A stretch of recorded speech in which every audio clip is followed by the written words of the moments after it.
अस्सलाम वालेकुम वरहमतुल्लाहि वबरकातुहू जी। क्या हाल है भाईजान, ठीक हैं? मैं आपका दोस्त उमरान भाई। और ये देखें जी कलमी शोरा, इसको मैंने अभी रिफाइंड किया है तो ये खुश्क होगा तो फिर माशाल्लाह आगे इसका मैं प्रैक्टिकल करूँगा। आज एक बहुत नायाब नुस्खा दे रहा हूँ मैं अपने दोस्तों को। ये कलमी शोरा रिफाइंड शुदा है, ये देख लें। इतनी लंबी इसकी कलम बनती है जो खालिश शोरा होता है। इसका नमकियात और नमक्यूत सब निकल जाता है। 1 किलो कलमी शोरा।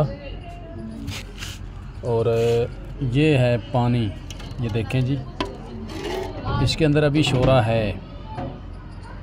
तो इसको हम क्या करेंगे कि इस पानी को लेंगे, इस पानी को लेके दोबारा फिर इसके अंदर आधा लीटर पानी डाल के तो आग पे इसको चढ़ाएंगे। पानी को आग पे चढ़ा के इसको पकाएंगे। और आज मैं एक नुक्ता बता रहा हूँ सारे दोस्तों को, ये मेरा सारे दोस्त नुक्ता समझ लें कि जो शोरा काम नहीं करता वो किस वजह से काम नहीं करता। शोरा भी ठीक है और शोरा काम नहीं कर रहा, वो क्यों नहीं कर रहा, उसके अंदर मसला क्या है। अब सुने जी, शोरे को लेना है। शोरा किलो है तो किलो के अंदर आपने 1.5 किलो पानी डाल देना है। 1.5 किलो पानी डाल के 2 लीटर तक भी डाल दें, कोई मसला नहीं, 2 लीटर ही डाल दें। 2 लीटर पानी डालें। 2 लीटर पानी डाल के इसको उबाला दे दें। उबाला किस तरह देना, यहाँ उबाला देने का ही काम है सारा। इसके नीचे आग आपकी बिल्कुल स्लो आग चलनी चाहिए। ऊपर ढकना दे देना है। ढकना दे के इसको 2.5-3 घंटे पकने देना है कि बिल्कुल 2 चौबी आग होनी चाहिए कि शोरे के जौर ना उड़ें। जो भाप उड़ती है उसके अंदर शोरे के जौर निकल जाते हैं, पीछे जिस्म रह जाता है। जिस्म किसी काम का नहीं होता, ये बात ख्याल रखना है इस बात का।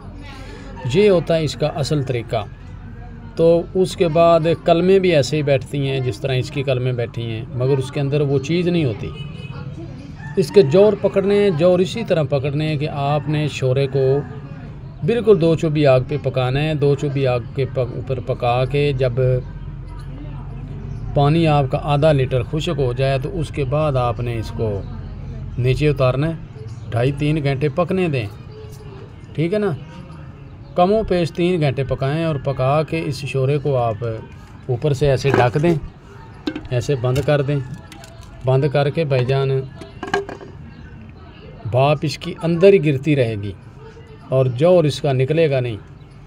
तो उसके बाद 3 घंटे पकाने के बाद शोरा नीचे उतार लें। शोरा नीचे उतार के इसको ठंडा करें। ठंडा करके इसके नीचे एक इतना सारा 2-4 ग्राम या 3 ग्राम फुजला बैठेगा, जो मिट्टी होगी वो साफ़ हो जाएगा।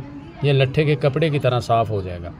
अब क्या करना है कि हमने ये शोरा लेना है, पानी, इस पानी को हमने आराम से दूसरे बर्तन में गिरा देना है। दूसरे बर्तन में गिरा के भाईजान उसके बाद हमने क्या करना है कि नीचे जो वो फुजला होना उसका ख्याल करना है। वो फुजले के अंदर को 5-10 ग्राम पानी जाता है तो जाने दें। वो फुजला गिरा दें। आपका शोरा रिफाइंड आपके हाथ में आ गया। अब इसको ठंडा करके फ्रिज वाले जो बर्फ़ वाला खाना होता है उसके अंदर इसको रख दे 2-2.5 घंटे। 2-2.5 घंटे के बाद ये इतने माशाल्लाह लंबे क्रिस्टल होंगे। ये देख लें, मेरे भाइयों के सामने हैं, ये देखें जी, इस तरह इसके क्रिस्टल मिलेंगे। ये खालिश शोरा और पक्का शोरा है कि जो आपका जिस काम में भी लाएंगे ये आएगा, ठीक है। तो अब ये काम क्लियर हो गया। फिर इसका जो पानी है उस पानी को आपने दोबारा रिफाइंड करके इसको धूप पे खुश्क होने के लिए छोड़ दें। पानी आप पकड़ लें, पानी के अंदर आधा लीटर पानी डालें और इसको फिर इसी तरह पका लें। तो पहले आपको मिलेगा 600-700 ग्राम।